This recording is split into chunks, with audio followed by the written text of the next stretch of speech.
Pernahkah kamu bertanya, mengapa orang yang memfitnah terlihat baik-baik saja di luar, namun hidupnya seperti terus dikejar sesuatu yang tidak terlihat?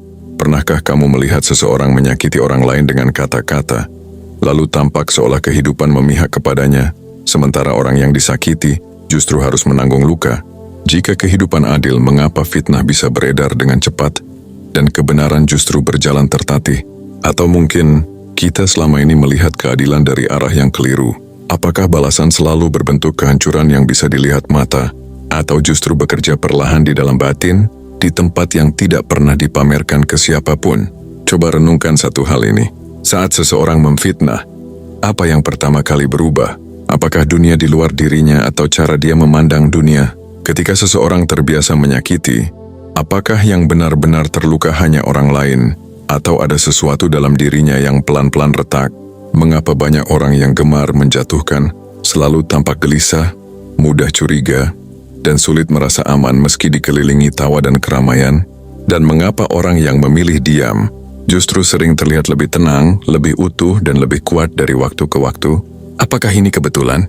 Atau ada hukum kehidupan yang sedang bekerja, tanpa suara, tanpa pengumuman, tanpa perlu campur tangan manusia? Dalam hidup ini, tidak semua balasan datang dalam bentuk yang dramatis. Sebagian datang sebagai kegelisahan yang sulit dijelaskan. Sebagian datang sebagai kehilangan kepercayaan yang tidak disadari. Sebagian datang sebagai hidup yang terasa berat, meski tampak baik-baik saja. Mungkin inilah yang jarang kita sadari. Kehidupan tidak selalu menghukum dengan suara keras. Ia lebih sering membalas dengan ketidaktentraman batin. Orang yang memfitnah mungkin tertawa hari ini. Orang yang menyakiti mungkin merasa menang saat ini. Namun pertanyaannya, apakah mereka benar-benar tenang saat sendiri? Apakah mereka bisa tidur dengan pikiran yang hening? Apakah mereka bisa hidup tanpa rasa curiga pada orang di sekitarnya? Apakah mereka bisa mempercayai dunia, sementara mereka sendiri merusaknya dengan kata-kata? Disinilah kita perlu berhenti sejenak. Bukan untuk membalas, bukan untuk membenarkan diri, namun untuk memahami satu hal penting, bahwa setiap perbuatan meninggalkan jejak, bukan hanya di luar tetapi di dalam diri pelakunya. Dan di sini kita akan membahas apa saja balasan yang secara alami diterima oleh orang yang memfitnah, tanpa ada satupun tangan yang perlu terangkat untuk membalas. Karena kehidupan selalu bekerja, dalam diam, dalam waktu, dan dalam batin manusia itu sendiri. Dan berikut balasan bagi mereka yang memfitnah. Balasan yang pertama, mereka hidup dalam kecurigaan yang tidak pernah selesai.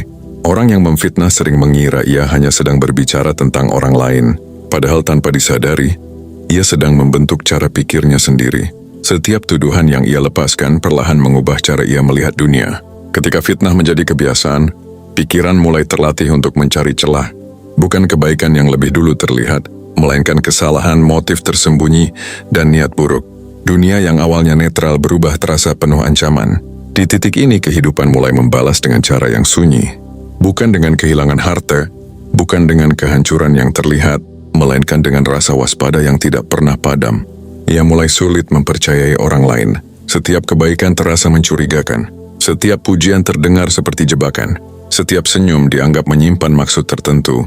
Ironisnya, ini bukan karena orang lain benar-benar berniat buruk, melainkan karena pikirannya sendiri sudah terbiasa menciptakan skenario gelap.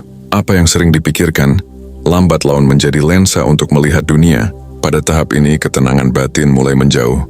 Bahkan di tengah keramaian ada rasa tidak aman.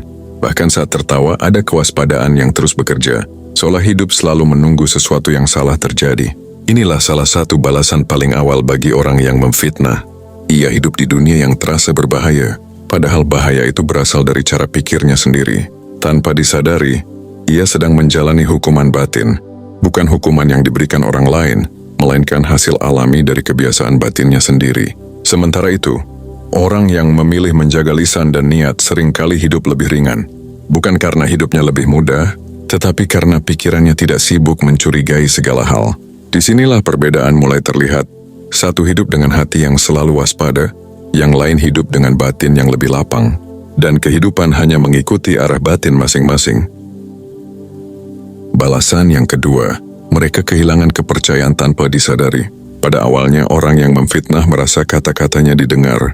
Cerita yang ia sampaikan mendapat perhatian. Ada anggukan, ada respons, ada ketertarikan. Semua tampak berjalan seperti yang ia harapkan. namun kehidupan jarang bekerja secara frontal. Ia bergerak perlahan, hampir tidak terasa. Perubahan terjadi bukan di permukaan, melainkan di dalam cara orang lain menilai. Ketika seseorang terlalu sering membicarakan keburukan orang lain, tanpa ia sadari, satu pertanyaan mulai tumbuh di benak pendengarnya. Jika hari ini ia menceritakan keburukan seseorang, apa yang ia ceritakan tentang orang lain kemarin? Pertanyaan itu tidak diucapkan, tidak diperdebatkan, tidak dipersoalkan secara terbuka. Namun ia menetap diam-diam di dalam pikiran. Dari sinilah kepercayaan mulai terkikis. Bukan karena satu cerita, melainkan karena pola yang berulang. Orang tidak lagi menilai ceritanya, melainkan kebiasaannya. Perlahan reaksi orang di sekitarnya berubah. Mereka masih mendengarkan, namun tidak lagi sepenuhnya percaya. Masih menanggapi, namun tidak lagi menjadikan kata-katanya sebagai rujukan.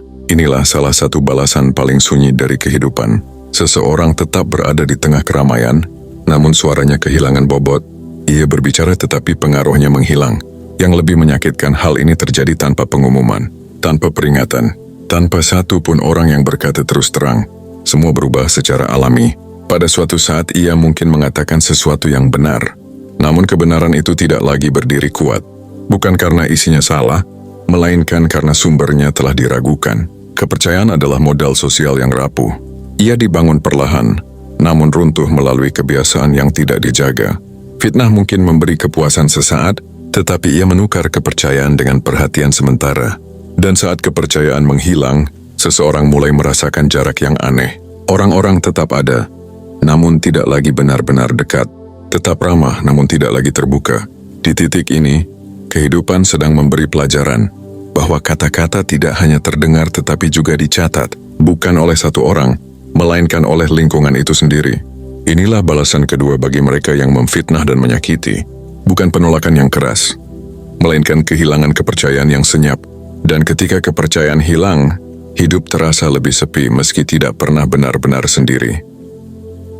Balasan yang ketiga, mereka terjebak dalam lingkaran orang-orang yang sama. Pada titik tertentu, kehidupan mulai menyaring dengan caranya sendiri. Bukan melalui larangan, bukan melalui hukuman terbuka, melainkan melalui siapa saja yang bertahan di sekitar seseorang. Orang yang gemar memfitnah dan menyakiti, tanpa sadar sedang mengirim sinyal tentang dirinya. Bukan melalui satu ucapan, melainkan melalui pola yang berulang. Perlahan, orang-orang yang menjunjung ketenangan dan kejujuran mulai menjaga jarak. Bukan karena benci, melainkan karena naluri ingin melindungi diri. Mereka memilih menjauh tanpa keributan. Yang tersisa adalah mereka yang nyaman dengan cerita serupa. Mereka yang juga terbiasa membicarakan keburukan orang lain. Mereka yang merasa hidup selalu penuh drama. Mereka yang menganggap konflik sebagai hiburan. Inilah cara kehidupan bekerja. Ia tidak memaksa seseorang berubah, tetapi menempatkannya di lingkungan yang selaras dengan kebiasaan batinnya. Awalnya lingkungan ini terasa akrab. Banyak obrolan, banyak tawa, banyak cerita tentang orang lain. Namun kedalaman mulai menghilang. Dalam lingkaran seperti ini, tidak ada kepercayaan yang benar-benar aman. Hari ini seseorang duduk di samping, besok menjadi bahan pembicaraan. Setiap hubungan terasa rapuh. Ironisnya, orang yang memfitnah sering merasa dikhianati. Padahal ia hanya menuai pola yang sama, yang selama ini ia tebarkan. Apa yang ia lakukan kepada orang lain, kini ia rasakan dari lingkarannya sendiri. Disinilah balasan ketiga mulai terasa. Hidup dikelilingi banyak orang, namun batin terasa sepi. Banyak suara, namun tidak ada tempat benar-benar aman untuk bersandar. Lingkaran ini juga melelahkan, karena setiap hari dipenuhi kewaspadaan. Setiap kata harus dijaga, setiap sikap harus dihitung. Tidak ada ruang untuk menjadi utuh. Sementara itu orang yang menjaga lisan dan niat, perlahan dikelilingi oleh hubungan yang lebih tenang. Bukan karena jumlahnya banyak, melainkan karena kualitasnya memberi rasa aman. Kehidupan sedang menunjukkan perbedaan itu. Bukan dengan kata-kata, melainkan dengan rasa yang dialami setiap hari. Inilah balasan ketiga bagi mereka yang memfitnah dan menyakiti. Terjebak dalam lingkaran orang-orang yang sama, yang mencerminkan kebiasaan batin mereka sendiri. Dan seringkali keluar dari lingkaran ini, lebih sulit daripada masuk ke dalamnya. Balasan yang keempat, kebenaran akan muncul tanpa perlu dibela. Fitnah selalu membutuhkan tenaga. Ia perlu diulang, diperkuat, dan dijaga agar terdengar konsisten. Setiap detail harus diingat. Setiap cerita harus selaras dengan cerita sebelumnya. Sementara kebenaran berjalan dengan cara yang berbeda. Ia tidak berisik. Ia tidak mengejar pembenaran. Ia hanya hadir melalui perilaku yang terus berulang. Inilah perbedaan mendasar yang jarang disadari. Kebohongan bergantung pada ingatan. Kebenaran bergantung pada waktu. Pada awalnya fitnah memang bisa terlihat meyakinkan. Ia bergerak cepat. Ia menyentuh emosi. Ia mudah menyebar. Namun semakin lama ia berjalan, semakin berat beban yang harus dipikul oleh pelakunya. Sedikit demi sedikit celah mulai terlihat. Ada cerita yang tidak lagi sejalan. Ada detail yang berubah. Ada sikap yang tidak sesuai dengan kata-kata. Orang-orang mungkin tidak langsung menunjuk kesalahan itu. Namun mereka mulai merasakan kejanggalan. Bukan melalui logika, melainkan melalui intuisi. Di saat yang sama, kebenaran tetap berjalan. Orang yang difitnah tetap hidup dengan caranya. Tetap bersikap, tetap berperilaku, tetap menunjukkan pola yang sama dari waktu ke waktu. Dari sinilah kehidupan mulai menyusun ulang penilaian, bukan berdasarkan satu cerita, melainkan berdasarkan konsistensi. Bukan berdasarkan emosi sesaat, melainkan berdasarkan pengalaman yang berulang. Pada titik ini, fitnah mulai kehilangan daya. Bukan karena dibantah, melainkan karena tidak lagi selaras dengan realitas. Cerita dan kenyataan mulai berjarak. Inilah balasan keempat yang sering datang terlambat, namun hampir selalu tiba. Orang-orang mulai melihat pola, dan saat pola terlihat, cerita tidak lagi punya kekuatan. Yang tersisa adalah rasa malu yang tidak terucap, bukan karena dipermalukan, melainkan karena sadar bahwa kebohongan tidak mampu bertahan sejauh itu. Sementara itu, orang yang memilih diam dan konsisten tidak perlu merayakan apapun, karena yang ia jaga sejak awal bukan pembelaan, melainkan keutuhan diri. Kehidupan hanya memperlihatkan apa yang sudah ada, dan kebenaran cepat atau lambat selalu menemukan jalannya sendiri untuk muncul. Balasan yang kelima, mereka kehilangan ketenangan batin.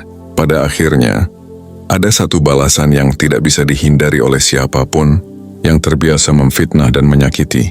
Balasan ini tidak terlihat dari luar, tidak tercatat oleh manusia, namun terasa paling berat saat sendirian. Setiap kebohongan meninggalkan jejak di dalam pikiran, bukan hanya pada orang yang menjadi sasaran, tetapi pada pelakunya sendiri. Ia harus mengingat apa yang pernah ia ucapkan, kepada siapa cerita itu disampaikan, dan bagaimana mempertahankannya. Dari sinilah kegelisahan mulai tumbuh. Bukan kegelisahan besar yang langsung terasa, melainkan rasa tidak tenang yang halus namun menetap. Pikiran sulit benar-benar diam, hati jarang benar-benar ringan. Saat malam tiba dan keramaian mereda, tidak ada lagi panggung untuk berpura-pura, tidak ada lagi cerita untuk dimainkan. Yang tersisa hanyalah suara batin, yang terus mengulang dan menghakimi. Banyak orang terlihat tertawa di siang hari, namun sulit tidur di malam hari. Bukan karena masalah besar yang tampak jelas, melainkan karena batin yang penuh beban tersembunyi. Orang yang terbiasa menyakiti, sering membawa kewaspadaan kemanapun ia pergi. Takut ucapannya berbalik, takut ceritanya bertemu kebenaran, takut perlakuannya suatu hari dirasakan kembali. Ini bukan rasa takut yang diakui secara sadar. Ia hadir sebagai kegelisahan tanpa nama, sebagai ketegangan yang sulit dijelaskan, sebagai hidup yang terasa berat meski tampak baik-baik saja. Inilah balasan paling mahal, karena ketenangan batin tidak bisa dibeli, tidak bisa dipamerkan, dan tidak bisa dipinjam dari siapapun. Sementara itu orang yang menjaga lisan dan niat, mungkin tidak selalu menang di mata manusia, namun saat ia sendiri batinnya lebih lapang, tidurnya lebih tenang, pikirannya lebih jernih. Kehidupan tidak selalu memberi hukuman yang keras. Ia lebih sering mengambil sesuatu yang paling berharga. Dan bagi orang yang memfitnah dan menyakiti, yang diambil adalah rasa tentram dalam dirinya sendiri. Di titik inilah semua balasan bertemu. Kecurigaan, kehilangan kepercayaan, lingkaran yang sempit, dan kebenaran yang muncul perlahan. Semuanya bermuara pada satu hal. Hidup tanpa ketenangan batin adalah beban yang harus dipikul setiap hari. Dan inilah penutup dari seluruh pembahasan ini, bahwa kita tidak perlu membalas siapapun, karena kehidupan telah menyiapkan balasannya sendiri. Dalam diam, dalam waktu, dan di dalam batin manusia itu sendiri. Setelah melihat kelima balasan ini, kita sampai pada satu pemahaman penting, bahwa kehidupan tidak pernah diam. Ia selalu bekerja, bahkan ketika kita memilih untuk tidak melakukan apapun. Orang yang memfitnah dan menyakiti mungkin terlihat melangkah lebih cepat di awal. Cerita mereka bisa terdengar meyakinkan, tawa mereka bisa terlihat ringan. Namun di balik itu, ada harga yang pelan-pelan harus dibayar. Harga itu bukan selalu kehilangan yang tampak, bukan hukuman yang diumumkan, melainkan perubahan di dalam diri mereka sendiri. cara berpikir yang semakin sempit, lingkaran hidup yang semakin rapuh, dan batin yang sulit benar-benar tenang. Sementara itu, orang yang memilih menjaga diri sering merasa tidak adil di awal. Diam terasa berat, menahan diri terasa melelahkan. Namun waktu memiliki caranya sendiri untuk menyusun ulang segalanya. Kehidupan akhirnya menunjukkan perbedaan itu. Bukan melalui perdebatan, bukan melalui pembuktian, melainkan melalui kualitas hidup yang dirasakan setiap hari.